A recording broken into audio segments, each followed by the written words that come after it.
Hey, what's going on? You know who it is. You know what it is. All right, this your boy Town Biz. All right, check this out. So, I didn't get a chance to watch it, and then again, I wasn't very interested in watching anything related to the All Star game because I just had better things to do. I'm completely tuned out to the All Star game. I'm not even worried about it anymore. Just don't like a lot of things I see in the All Star game, where basically these guys, at the end of the day, they could put forth a better effort than to just basically throw a whole bunch of alley oops, basically don't try to play somewhat hard. And I understand based off the type of money these dudes are making is probably no competitive edge because these dudes are thinking about their bottom line. But with that being said, I'm just completely tuned out of the All Star game, even though they had it in my neck of the woods, even though they had the Celebrity All Star game in my hometown, Oakland, California, at the former Golden State Warriors Arena. Now it's just called the Oakland Arena. But nevertheless, the Celebrity All Star game was basically coached by two of my favorite sports figures of all time. Jerry Rice was one of my favorite wide receivers. Arguably, the greatest wide receiver that ever played.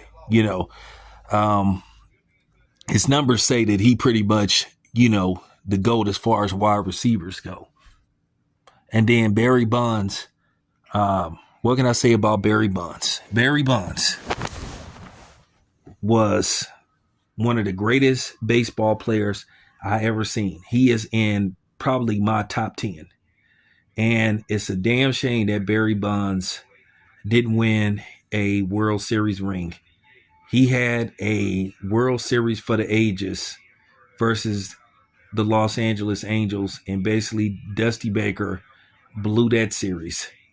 He just took the momentum away from the Giants, and that was it. They ended up losing. And to a certain degree, I think at the time they were rooting against Barry Bonds. And to me, Barry Bonds should have been the MVP even in the losing effort. But nevertheless, Barry Bonds is not going to be able to get into the Hall of Fame because he's no longer eligible to be voted in by the writers. So now it's up to the Veterans Committee. And Barry Bonds is an all-time home run leader. And I got to say, it is just fucking disgusting that he's not in the Hall of Fame. It's a travesty. And it's only because of politics that Barry Bonds isn't in the Hall of Fame, because a lot of people didn't like him. Barry Bonds wasn't a media guy. He wasn't beloved like, the LeBron James fanboys. He wasn't a media guy. He just wanted to play baseball. And, a lot of people thought that Barry Bonds, unfortunately, was a joke. Well, not a joke. They thought he was an asshole. I'm not going to say he's a joke. So I withdraw that past, wording and statement about Barry Bonds. A lot of people just thought he was a jerk, and I just think Barry Bonds was misunderstood. Some people just ain't media guys. Tim Duncan, he wasn't a big media guy, but he's one of the greatest basketball players that ever played on the court. And the media had a vendetta against him, and they were looking for a reason to keep him out. And unfortunately, the situation with Balco and Victor Conti and people like that happened. And I think people was even more pissed at the fact that Greg Anderson refused to roll over on him. And when I say Greg Anderson is the most solid dude I ever saw in my life, he put a lot of these so-called rappers and so-called street dudes to shame.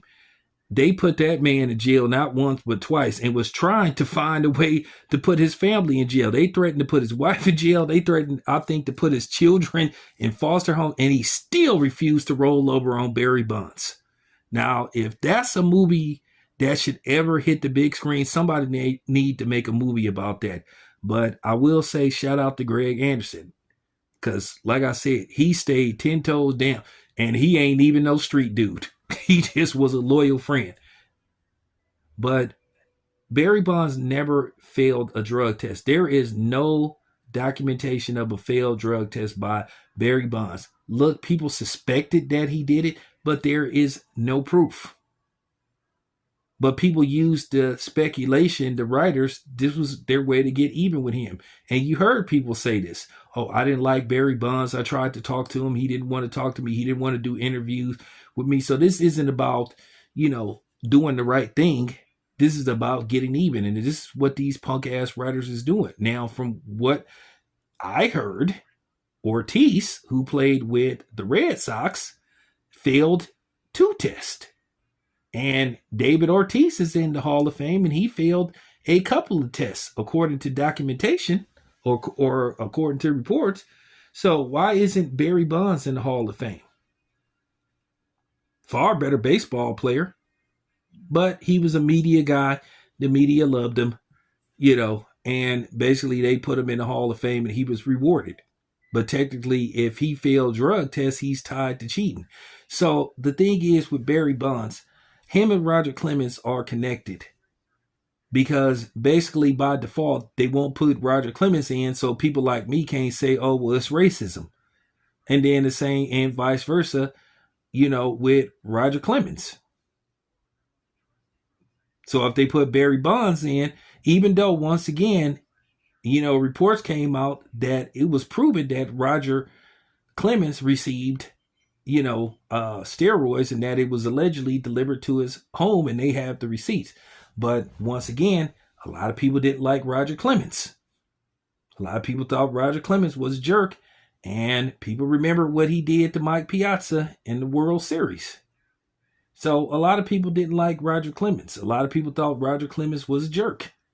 And the funny thing is he never could beat Dave Stewart when it mattered in the playoffs. So there you have it. But me, myself, I think that Roger Clemens should be in the Hall of Fame as well.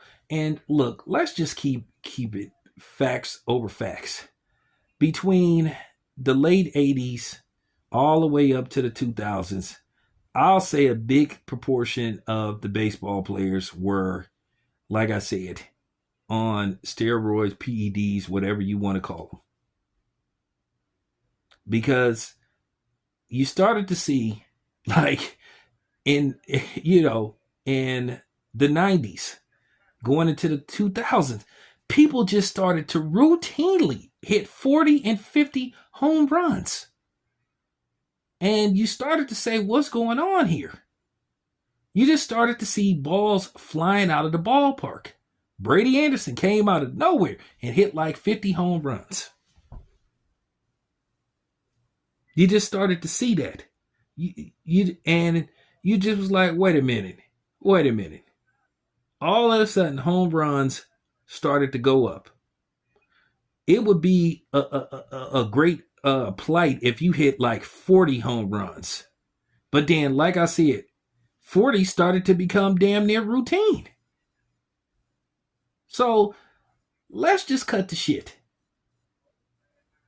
Okay? Let's not play these games. It was a floodgate. And then again, they had the baseball strike. I can't remember when they had the baseball strike. My information goons put in what year they had the baseball strike.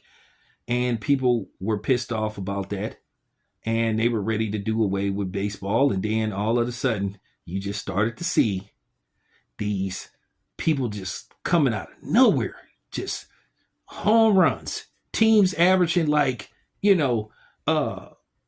home runs per game instead of 2 or 3. Sometimes even 6. So the numbers just got dramatic. So like I said, Barry Bonds, what I hate the fact that he is the scapegoat.